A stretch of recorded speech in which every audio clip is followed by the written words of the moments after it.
CEO of Civil Aviation Authority of Malaysia. Captain Chester Vu is joining us from Malaysia. Captain Vu, whenever you are ready, the floor is yours, sir.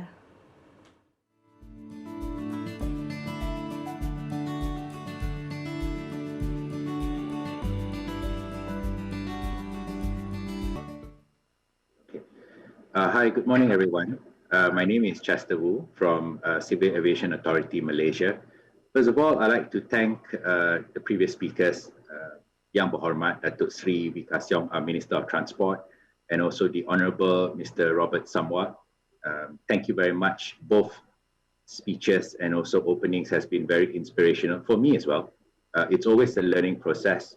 Whether we are in the industry or as a regulator, it's a continuous learning process. Now, today, I wanted to talk a little bit, I'll go straight to the point. I wanted to talk a little bit about expectations for the industry from the authority, the regulator, in ensuring that we continue to operate safe. Now, I'd like to reiterate here that it's very important that I'm sure we all know, listening to Mr. Robert earlier and even Datuk Sri Wee, if you notice, we have consistently maintained that safety is a state of awareness. It's about how much we want to achieve that safe state. Let's take a few steps back a little bit. You notice that no pilot, no crew, no operations person, no maintenance engineer wakes up in the morning intending to have an accident. It never starts that way. The happenings of an accident basically starts from small things that we overlooked, be it either by complacency in terms of maintenance, in terms of flight operation procedures, most likely started from complacency or underestimating a situation. Now, how can we avoid that? What is the regulator's expectation from the industry? Firstly, we need to keep ourselves abreast with the latest. We need to keep reading. As much as we are experienced and good operators, that we know exactly what we're doing and we are competent, we're fully checked out, yes, that's the minimum required. We got to keep reading. We have to know what are the latest directives. We have to know what are the latest safety procedures. We need to keep ourselves very updated with what the industry is doing. More so now with the COVID-19, where conditions are ever changing.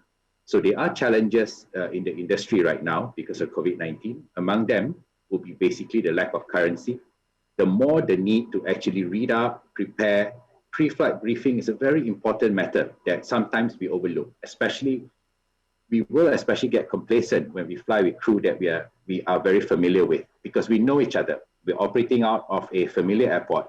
So naturally, we are so comfortable with the operating scenario. Now, this is where accidents can happen. This is where we need to be extra vigilant. Notice that when we fly into an unknown airport, or rather a new airport, we tend to pay extra attention of where things are, locations, and also approach procedures. Whereas when we come into a familiar airport, we tend to be extremely relaxed. We need to turn it the other way around. We actually need to pay very close attention to safety and to detail, especially when we're coming into a place that we are very familiar with. Now, the authority, the regulator, CAM, has actually issued new civil aviation directives focused on being 100% ICAO compliant and adapted to Malaysian operation style. So we want to be equal or better in terms of regulation. And most importantly, these regulations are facilitative. So to facilitate the industry, I also like to point out a very important matter.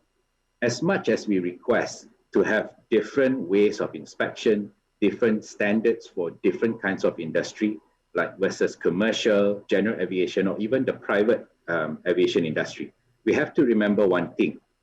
Regulations, the requirement for inspection and surveillance is not about making life difficult. It's not about making it expensive or restrictive. The most important thing here is we must remember that a passenger or a human being or a person traveling on board an aeroplane, a helicopter, a flying aircraft, it doesn't matter whether it's a huge commercial airline, it's a private helicopter or a private plane or general aviation, commercial charter, it doesn't matter. The lives on board are priceless. They are all worth the same. And the worth is it's simply priceless. So the way the regulator sees it is inspections, regulation, and safety requirements remain the same, regardless of which part of the industry that we're working in. but it doesn't have to be difficult. It means that we all need to read up a little bit more. We need to be current with what's the latest directives. And if there are, at any point of time, if there is difficulty in understanding or deciphering what needs to be done, the regulator is always open and facilitative to guide and also, most importantly, collaborate. I think we all should remember that the regulator will be nothing without the industry, and the industry needs the regulator as well. So it's a teamwork process. And I like to mention on record that we must continue to be collaborative, to work together. Industry, stakeholder, and also opinions are very important and will be heard. But regulations will be upheld, of course, because safety is important. Now, I also like to state a very good question when I actually got in an open forum in the recent safety management awareness briefing that I had for the private and also commercial helicopter industry. One of the prominent industry players asked me, what happens when we report a safety incident or an occurrence? Are we going to be punished? Now, this is very important. Under the state safety program or safety management system, what the regulator wants to promote, and I personally want the industry to know and to hear from me, is that this is a non-punitive approach. Safety management system and safety reporting, occurrence reporting, are non-punitive. Why? There are many factors to why certain things happen. Some can be organizational, some can be accidental, right? But they are also deliberate violations. Now, they all mean a violation happened or an incident happened, but they mean different things. It's like if you deliberately violate, then the rule of law will apply in any case. And the rule of law does not differentiate industry or persons. But the key goal to reporting and why it is non-punitive, it is because we need to learn from past mistakes. A good example was Mr. Robert's presentation earlier on the gas lock. Now, an accident happened. There was a very unfortunate loss of life, but we could take this positively because we could learn from this.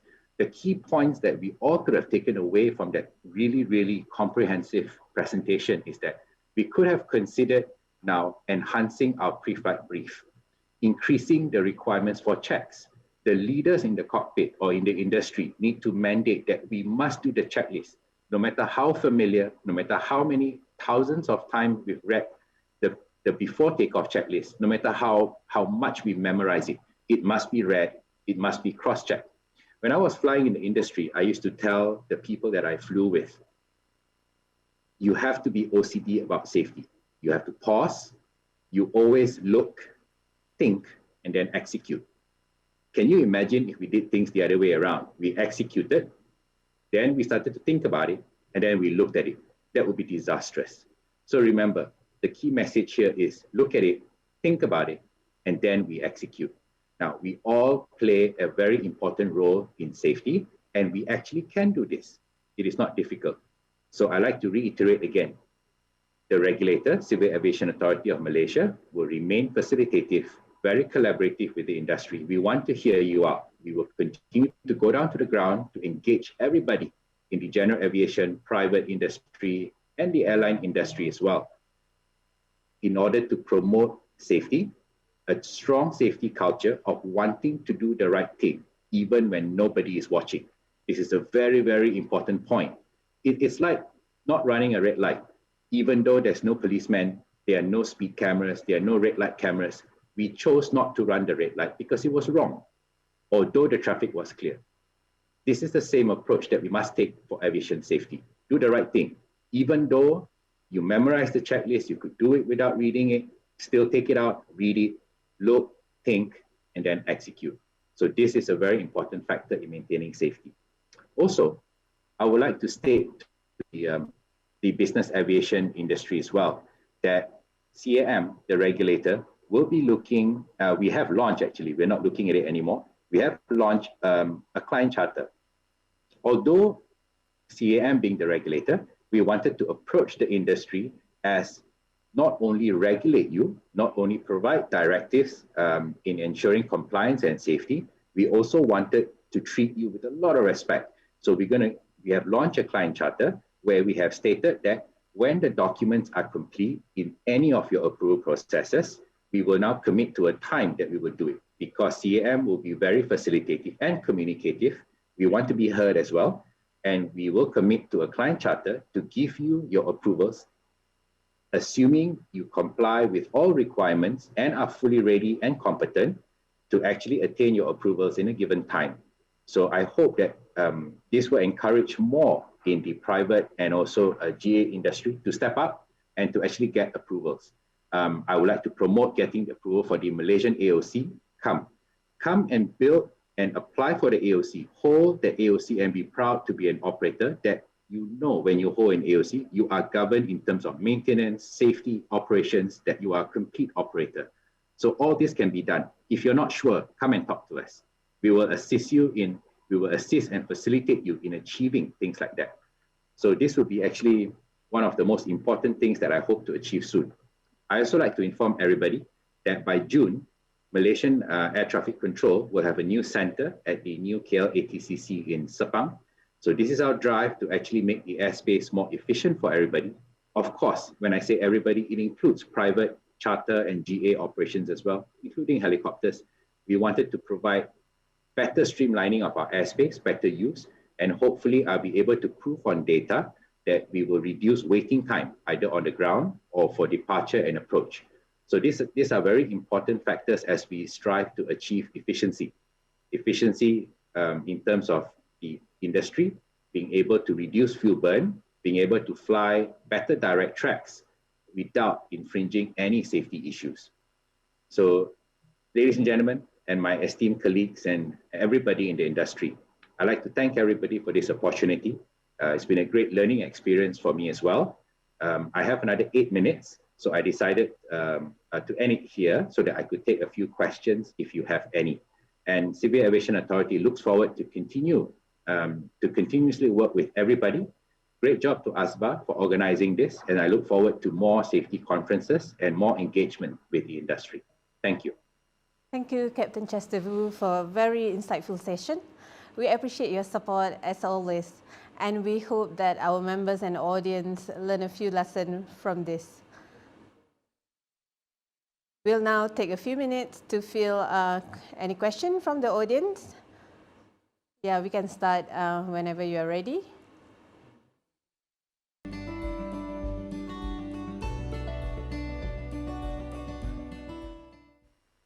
Go. Okay. Hi, everyone. I'm back again. Okay, there are 4 questions, pretty much similar in nature. I will just answer them now. Thank you for the comment. It says it's heartening to know that CAM's approach to safety is non-punitive. However, does CAM have any plan to address this fundamental human factor issue of non-reporting or afraid of reporting? Yes, we will do this through continuous education. Now, safety culture, SMS, is about continuously educating, whether educating the regulator or the industry. It's about building a culture. Culture takes time to build. It is just like building trust, the ability to earn and gain the trust from the industry that the regulator wants to regulate in terms of safety, but in a grow together, learn together, collaborative approach. Remember, when there are no crashes, when there are no loss of life, we stand to win together. So this is not about punishing, or it is not about doing something wrong and getting away with it. Remember, there are no winners in this. Whenever there's a crash, nobody won. The idea here is to create an environment where we are open enough to talk about things, to make reports so that we can make key changes, most importantly to root causes. We need to find out the root cause of why certain things happen, why there were violations, so that we can fix it from the roots. This is most important. Now, it also says, the next question is, how will CAM address the SMS culture with non-professional pilots in the general aviation sector? Now, it goes back a similar answer to the first one. It's about education. The regulator will go down to the ground to engage stakeholders, especially private pilots and also those in the GA sector, about the importance of following procedures, usage of checklists, doing things the right way even when no one is watching. The idea here is about to want to be safe, not to incite fear, but more to incite a safety culture that all of us want to do the same thing to attain the same result of basically zero crashes. And there's one more question here that says, hang on, let me scroll down. Okay. What do we do if the employer or if the company actually does not practice safety procedure or force the employee to do something against the safety procedure to cut short and save money? Come and talk to CAM. Like I said, this is not about punishing the reporter or punishing the organization. This is about finding out the root cause. There are many ways to solve a situation, but the goal is so that the organization or the company understands the need for safety. Remember this, ladies and gentlemen, one crash is a lot more expensive. You know, can you imagine this? If all the private operators that did a landing into an airport, if every aircraft came in and on their first approach did a go around, they did a go around because of a safety issue to become more safe and more prepared in the second approach. It's expensive, right? But trust me, ladies and gentlemen, it is still cheaper than just one crash. So the whole idea here is we should not be penny wise, pound foolish. This is very, very important that we all learn. That's why I've always said safety is a culture. It's about education and building this culture. So come and talk to us, and we will work together with the organization or company and also with the operations people. And the last one is, what is our advice for operators operating privately who don't have an AOC? What would be the benefits of obtaining an AOC? Okay. The most clear benefit is you can operate now within your scope of operation in Malaysia freely. The second benefit is that you will now learn the right governance to regulation.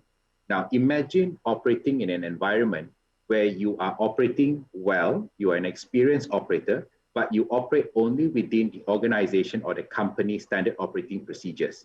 Now, you could be infringing a law or a regulation without knowing it. But by having an AOC, you will now have a structured approach into how you govern the maintenance and the flight operations of the airline. It might seem not required if you have small operations or 1 or 2 aircraft, but there are many ways to actually achieve this. There is nothing like having an organization, even if you're private, but having great governance, great safety culture. You might be small now, but I'm sure every private operator would want to be an operator, a company, an organization that everybody wants to join. Imagine the pride of having a Malaysian AOC where you are governed, you are documented, you have great processes. Now, all these are very, very important to have. So my advice is to come and speak to us, start the process to actually achieve your AOC. I know it won't be easy for everyone because adapting from what we do every day in operations to a governed and a structured way of doing things might be difficult, but it never starts out easy. The idea is the end result, and we all need to build a great safety culture. So that's my answer, and I hope I've answered your questions. Thank you very much for the questions.